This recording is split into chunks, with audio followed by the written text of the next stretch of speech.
Chào mừng quý vị đến với bản tin thời sự quốc tế ngày 16 tháng 6 của SBNZ với những tin tức nổi bật sau. Kỷ lục số máy bay Trung Quốc áp sát Đài Loan sau khi nói Mỹ thâm độc. Bắc Kinh nhắc lại món nợ máu với Mỹ và NATO.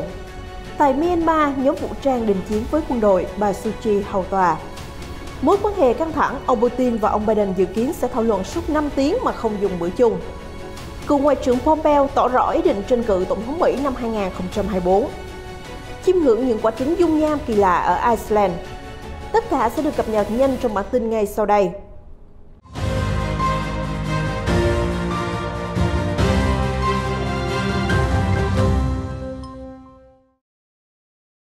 Có đến 28 chiến đấu cơ Trung Quốc xâm phạm vùng nhận dạng phòng không IDIZ của Đài Loan trong hôm qua, ngày 15 tháng 6, đánh dấu kỷ lục số lượng máy bay quân sự áp sát hòn đảo lớn nhất từ trước đến nay. Trong số các máy bay bao gồm 14 chiếc tiêm kích J-16, 6 tiêm kích J-11, 4 oanh tạc cơ H-6 có thể mang theo vũ khí hạt nhân. Ngoài ra có máy bay chống ngầm, tác chiến điện tử và cảnh báo sớm. Mặc dù Bắc Kinh không đưa ra bình luận cụ thể về vụ xâm phạm nghiêm trọng, nhưng sự việc xảy ra ngay khi các nhà lãnh đạo G7 hôm Chủ nhật ra tuyên bố chung chỉ trích Trung Quốc trong hàng loạt vấn đề thuộc lằn ranh đỏ, đồng thời nhấn mạnh tầm quan trọng của duy trì hòa bình, ổn định quanh eo biển Đài Loan. Đáp lại, Bắc Kinh cho rằng tuyên bố chung của phương Tây là vu khống và thâm độc. Mặt khác, Đài Loan trong những tháng gần đây hứng chịu sức ép gia tăng của cường quốc bên kia eo biển khi Trung Quốc liên tục điều chiến đấu cơ xâm phạm góc Tây Nam IDIZ gần quần đảo Đông Sa do Đài Bắc kiểm soát. Trong đợt xâm phạm ngày 15 tháng 6, máy bay Trung Quốc không chỉ áp sát quần đảo Đông Sa mà oanh tạc cơ và một số tiêm kích còn bay lờn vờn ở rìa phía nam của Đài Loan. Cơ quan quốc phòng của hòn đảo chưa trả lời Reuters về những đánh giá đối với hành động bất ngờ của Trung Quốc. Trung Quốc đã từng nói rằng những hành động như vậy là cần thiết để bảo vệ chủ quyền của quốc gia, răn đe sự thông đồng, cấu kết giữa chính quyền lãnh đạo Thái Anh Văn với Washington.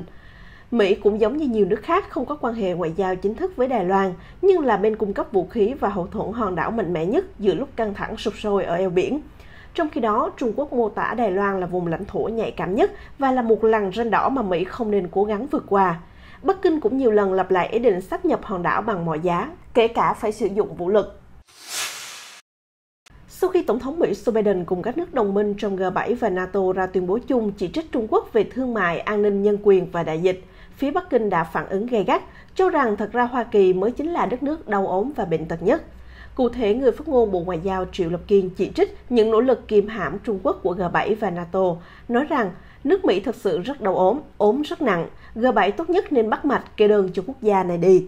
Trung Quốc cũng đang nhắm mục tiêu đặc biệt vào NATO khi Tổng thư ký khối quân sự này, ông Jens Stoltenberg, đã bày tỏ quan ngại về những chính sách cưỡng ép của Trung Quốc, trái ngược với những giá trị cơ bản được quy định trong Hiệp ước Washington mà NATO tuân theo. Ông Stoltenberg cho rằng Trung Quốc đã nhanh chóng mở rộng kho vũ khí hạt nhân, tăng cường hợp tác quân sự với Nga và nỗ lực lan truyền thông tin sai lệch.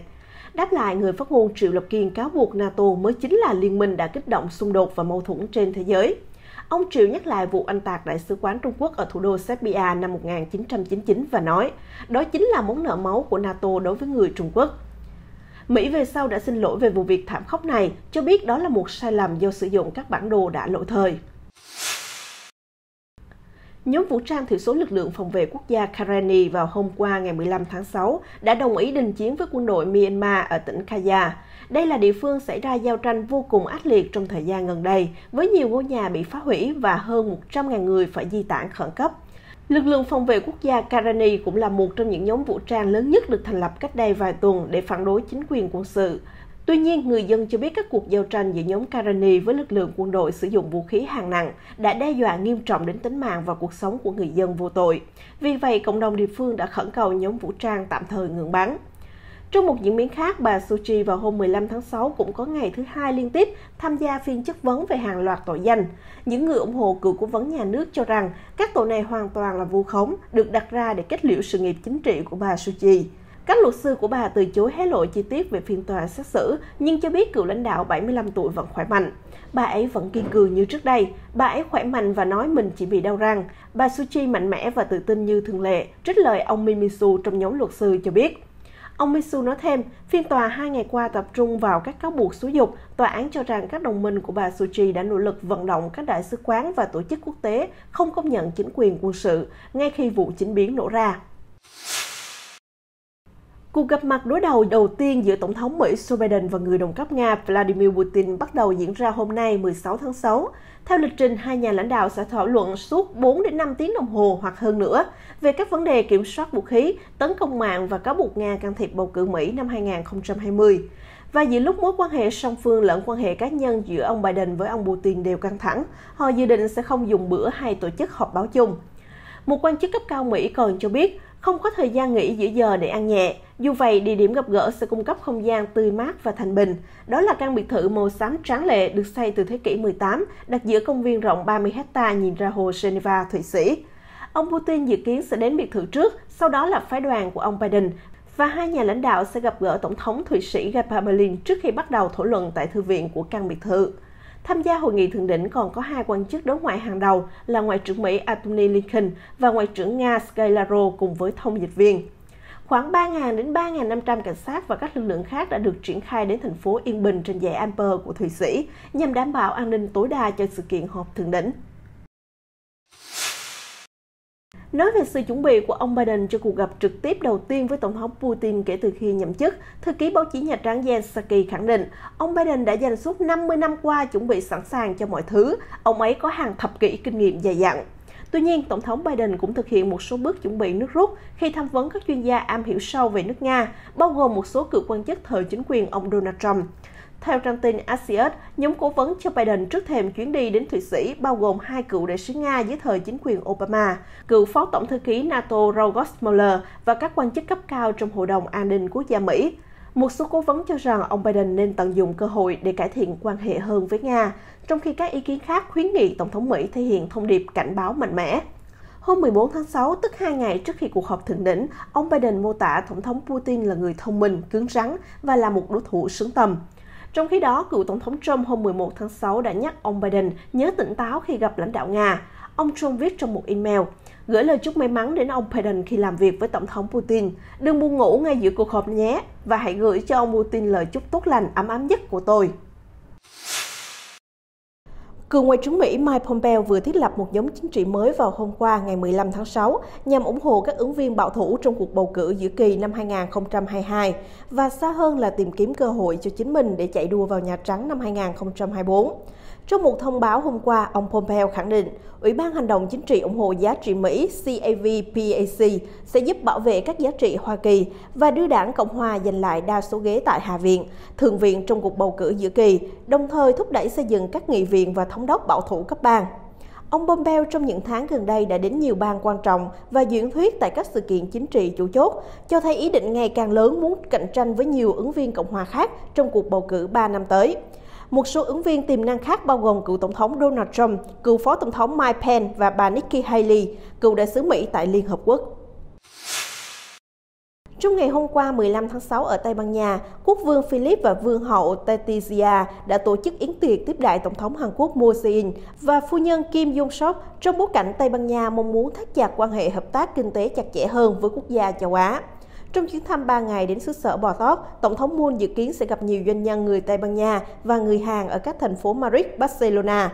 Đây là chuyến thăm chính thức đầu tiên của một nhà lãnh đạo nước ngoài tới Tây Ban Nha kể từ khi bùng phát khủng hoảng Covid-19. Sau chuyến thăm nhà nước đến Tây Ban Nha, Tổng thống Moon dự kiến sẽ bay về Seoul vào ngày mai 17 tháng 6. Chuyển sang một thông tin về vaccine, Trung tâm Kiểm soát và Phòng ngừa Dịch bệnh CDC Mỹ mới đây báo cáo rằng có mối tương quan chặt chẽ hơn giữa vaccine ngừa COVID-19 và chứng viêm tim so với đánh giá ban đầu của giới chức y tế. Cụ thể, CDC Mỹ cho biết nam giới dưới 30 tuổi có nguy cơ cao hơn phải đối mặt với các biến chứng tim sau khi tiêm đủ 2 liều vaccine.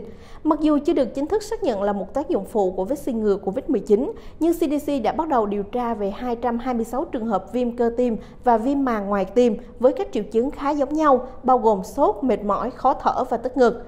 Hiện CDC Mỹ vẫn chưa rõ vì sao nam thanh niên là đối tượng chủ yếu gặp tình trạng viêm cơ tim sau khi tiêm chủng ngừa COVID-19.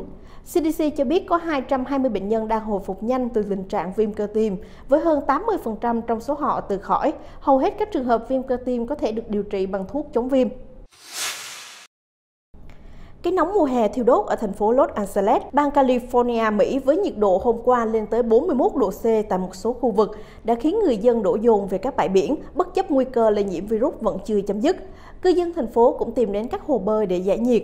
Được biết, các hồ bơi ngoài trời chỉ được mở cửa hoàn toàn lần đầu vào hôm qua, ngày 15 tháng 6, sau thời gian dài bị ngưng hoạt động để ngăn chặn Covid-19.